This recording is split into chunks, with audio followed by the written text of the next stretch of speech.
সালাউদ্দিন আহমেদ সাহেব ৯ বছর নাকি ইন্ডিয়া ছিলেন। কি অবস্থায় ছিলেন, কেন ছিলেন, কোথায় ছিলেন কিছুই জানি না। উনার সাথে কি হয়েছে? উনি আসার পরে সাথে, সাথে উনাকে স্থায়ী কমিটির সদস্য উনি আগেই করে দেওয়া হয়েছিল। এখন উনি নাকি বিএনপির সাধারণ সম্পাদক, মহাসচিব হবেন। আমরা এগুলি অনুরোধ করব আপনারা চেক করেন ভালো করে। শীর্ষ নেতৃত্ব আমার তারেক রহমানকে আপনি অবিলম্বে দেশে আসেন স্যার। আপনি আসেন। আপনি আসলে বিএনপির অবস্থা, দেশের অবস্থা পরিবর্তন হয়ে যাবে। আপনাকে লন্ডন থেকে কথা বলতে হয়। এখানে আপনার কথা এগুলো কেউ শুনে না। পালন করে না। আপনার নেতারা পালন করে না। তারা ডিজিএফ এর সাথে কথা ফিরে আসছে। শেখ হাসিনা কারাকানা চান। তাকে কি আপনারা মনে রাখবেন? শেখের বেটি একলাই দেশকে ১৭ কোটি মানুষকে কন্ট্রোলে রেখেছেন। একটা ধর্ষণে নাকি হতো না। আজকে এতগুলি দল, ১৭টা দল মিলে একসাথে একটা ধর্ষণ ঠেকাতে পারে না। এই ধরনের প্রচারণা আমরা দেখছি। যেটা মিথ্যা। আপনি প্রচার করলেই, প্রচার যন্ত্র থাকলেই সত্য হবে। আমি বড়, বড় কথা বললেই সত্য হবে। এটা ঠিক না। আর নজরুল ইসলাম সাহেবের আওয়াজটা কম, উনি একটু কণ্ঠে দুর্বল, উনার কথাটা মিথ্যা। এটা ঠিক না। সত্য সত্যই। তাই আমাদের এখন সময় এসছে থিংক বাংলাদেশ। প্লিজ আপনারা এই বিদেশি চিন্তা করে ভারত আমাদেরকে ভালো করবে না। আমি আওয়ামী লীগ এবং ভারতকে সমর্থক হিসেবে দেখি।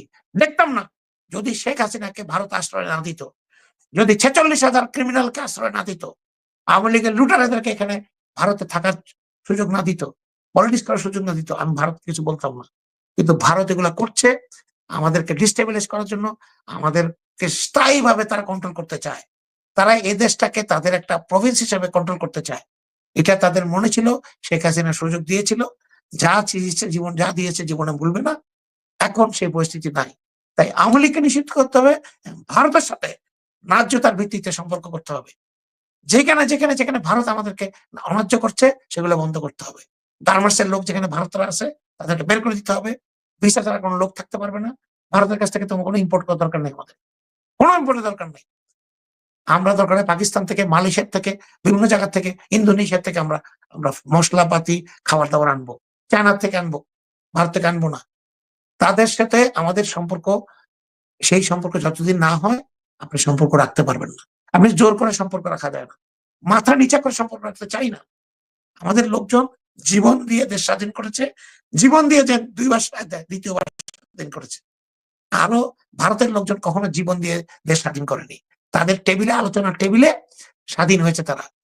একটা গুলিও হয়নি, একটা লোকও মারা যায়নি।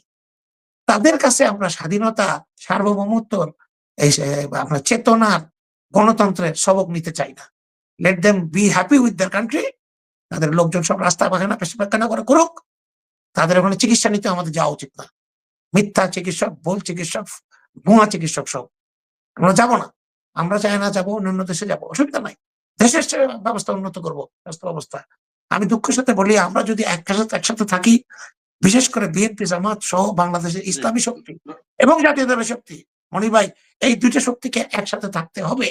হেফাজতে ইসলাম বলেন, ইসলামী আন্দোলন, যারা এই হাসিনার শাসনে, পেষণে নির্যাতিত হয়েছে, কষ্ট পেয়েছে, নিশ্চিহ্ন হয়ে হওয়ার চেষ্টা করা হয়েছে, তাদেরকে একসাথে বন্ধু হিসেবে থাকতে হবে। তাহলেই বাংলাদেশের স্বাধীনতা, সার্বভৌমত্ব আপনার শঙ্কামুক্ত থাকবে। এট লিস্ট আমরা বলতে পারবো আমরা চেষ্টা করেছি। আমরা ভারত বড় হতে পারে, তাদের সাথে যুদ্ধ করতে যাচ্ছি না আমরা। কিন্তু আমরা আমাদের আত্মসম্মান বিকিয়ে দেই নাই, দেব না। আমি বিএনপিকে অনুরোধ করব, শীর্ষ নেতৃত্ব আমার তারেক রহমানকে আপনি অবিলম্বে দেশে আসেন স্যার। আপনি আসেন।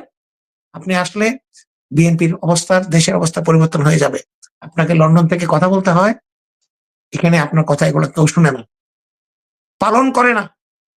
আপনার নেতারা পালন করে না। তারা ডিজিএফ এর সাথে রাত্রে কথা বলে। আপনি এসে দেখেন, আপনি যদি জানতে চান, আমি আপনাদেরকে ইনফরমেশন, আপনাদেরকে ডিটেইল দেব। কারা ডিজিএফ এর সাথে যোগাযোগ করে। আগেও করেছে। ১৫ বছর ধরে করেছে। এখনো বিএনপির নেতা হিসেবে আছে। বড়, বড় প্রমোশন হয়েছে তাদের। সালাউদ্দিন আহমেদ সাহেব ৯ বছর নাকি ইন্ডিয়া ছিলেন। কি অবস্থায় ছিলেন, কেন ছিলেন, কোথায় ছিলেন কিছুই জানি না। উনার সাথে কি হয়েছে? উনি আসার পরে সাথে, সাথে উনাকে স্থায়ী কমিটির সদস্য উনি আগেই করে দেওয়া হয়েছিল। এখন উনি নাকি বিএনপির সাধারণ সম্পাদক, মহাসচিব হবেন। আমরা এগুলি অনুরোধ করব আপনারা চেক করেন ভালো করে। আমরা ভারতের হেজিমনি, ভারতের কোনো কিছু আমরা চাই না।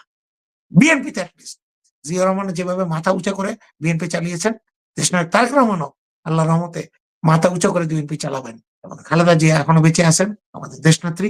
উনি আমাদেরকে উপদেশ দেবেন ওনার এখনো কথা বলার মতো এবং চিন্তা করার মতো ক্ষমতা আছে।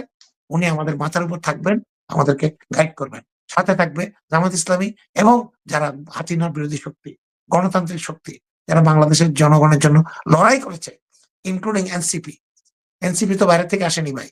এনসিপির এই বাচ্চাদেরগুলি তো সেদিন যা প্রাণ দিয়েছিল, সাথে ছাত্রদল এবং ছাত্র শিবির ছিল।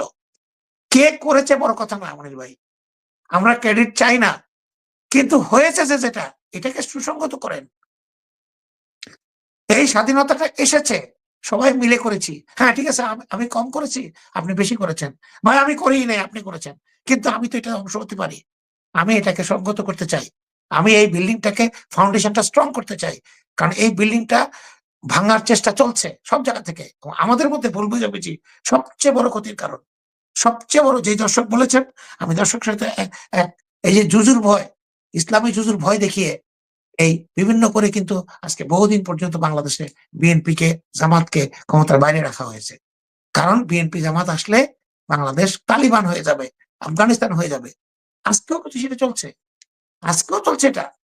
আমেরিকার সিনেটর সেই সরি আপনার যে ভদ্রমহিলা নতুন হয়েছে যে ভারতীয়, উনি যখন তুলসী গাবার যে মিথ্যা কথাটা বলে গেছেন ওনার দলের সিনেটর হ্যারি পিটার্স, উনি স্বীকার করে গেছেন যে ইনফরমেশন রং এসেছে। কেন ওনারা করছেন এটা? কারণ কোন অবস্থাতে যেন জামাত বা বিএনপি বা ইসলামী মনোবল দল যেন ক্ষমতায় যেতে না পারে, এই ষড়যন্ত্র আমরা রুখে জি, বাংলাদেশের জনগণ যেটা চাবে সেটাই হবে। এবার আমি আপনার দ্বিতীয় প্রশ্ন, যেটা খুবই গুরুত্বপূর্ণ, এই যে যা কিছু আমরা শুনছি গত 15 দিন 1 মাসে, সব কিন্তু এই প্রফেসর ইউনূসের চায়না সফরকে কেন্দ্র করে এগুলো করা হচ্ছে।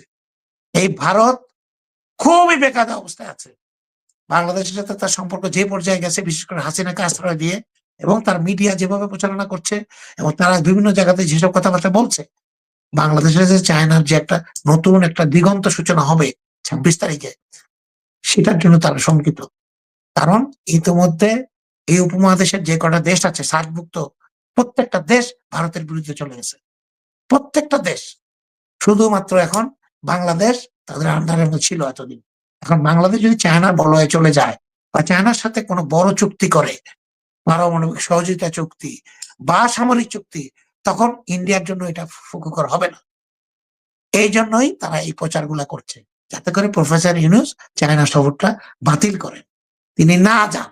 দেশে কু হবে। আরে কু হবে বললে কোন রাষ্ট্রপ্রধান বিদেশে যাবে ভাই? বলবে যে আমি এখন যাব না, আমি এখন এখানে থাকবো। কারণ কিছু একটা আমার দেশে হতে পারে। এই জন্য তারা করছে। আমি অনুরোধ করব সেনাপ্রধান ওয়াকারকে, দেশপ্রেমের পরিচয় দিয়েছেন আপনি। যদিও আপনি হাসিনার আত্মীয়, তারপরেও আপনাকে আমরা বিশ্বাস করতে চাই। কারণ আপনি বাংলাদেশ সেনাবাহিনী প্রধান। আমাদের সেনাবাহিনীর লক্ষ লক্ষ ভাই, লক্ষ লক্ষ সৈনিক, জুনিয়র অফিসার, তারা বাংলাদেশের স্বাধীনতা সার্বভৌমত্বের পক্ষে। শুধুমাত্র কিছু জেনারেল তারা হাসিনার স্পেন্সারগিরি করেছে। তাদেরকেও চিহ্নিত করে একজন একজন করে বের করা হবে। অনেকে পালিয়ে গেছেন। হ্যাঁ, আমি মানছি। অনেক অভিযোগ এসেছে সেনাবাহিনীর বিরুদ্ধে। তারপরেও আমাদের কাছে কি সেনাবাহিনীর চেয়ে আর কোন ডিসিপ্লিন, আর কোন দেশপ্রেমিক ফোর্স আছে? আমাদের চয়েস আছে কোনো? চয়েস নাই। তাই আমাদেরকে আমাদের সশস্ত্র বাহিনীর উপর বিশ্বাস রাখতে হবে। তাদেরকে অনুরোধ করতে হবে। তারা আমাদেরই সন্তান, আমাদেরই ভাই, আমাদেরই বাবা। সব পরিবারের পক্ষ থেকে তাদেরকে বলতে হবে যে আমরা বাংলাদেশ বিরোধী কোনো কাজে যেন সেনাবাহিনী না যায়। কোন শাসন যেন তারা সেনাবাহিনী আর মেনে না নেয়। এটাই আমার অনুরোধ আমার সেনাবাহিনীর ভাইদের, সৈনিকদের এবং অফিসারদের প্রতি। প্রফেসর ইউনূসের এই সফরটা যেন নির্বিঘ্নে হয়। কোন ষড়যন্ত্র যেন এই সফরটা ঠেকাতে না পারে। এবং সেনাবাহিনীর বিরুদ্ধে যেসব বিষোদ্গার করা হচ্ছে, তাদেরকে আইনের আওতায় নিয়ে এসে দ্রুত বিচার করা হোক। কোন অবস্থাতেই সেনাবাহিনীর প্রতি, সশস্ত্র বাহিনীর প্রতি বিদ্বেষমূলক এবং ষড়যন্ত্রমূলক মিথ্যা সংবাদ, মিথ্যা কথা, মিথ্যা বক্তব্য আমরা মেনে নেব না। আমরা চাই বাংলাদেশ সেনাবাহিনী বলেন, সাধারণ মানুষ বলেন, সবাই কাঁধে কাঁধ মিলিয়ে সিপাহী জনতা একসাথে থাকলে, আর ইসলামী শক্তি আর জাতীয় শক্তি সবাই যদি একসাথে থাকে, কেউ বাংলাদেশে কিছু করতে পারবে না। ইনশাআল্লাহ আল্লাহ আমাদের সহায় হন। আল্লাহ আমাদেরকে রহমত করুন। রমজানের যে কটা দিন আছে আমরা যেন করতে পারি। ঈদ নির্বিঘ্ন হোক, বাংলাদেশ সেফ থাকুক। গুজবে কান দেবেন না, গুজব শুনবেন না, গুজব চিহ্নিত করে গুজবকে বর্জন করেন। সবার প্রতি আমার এটাই অনুরোধ। দেশপ্রেমের স্বাবলম্বী হন, দেশকে ভালোবাসুন।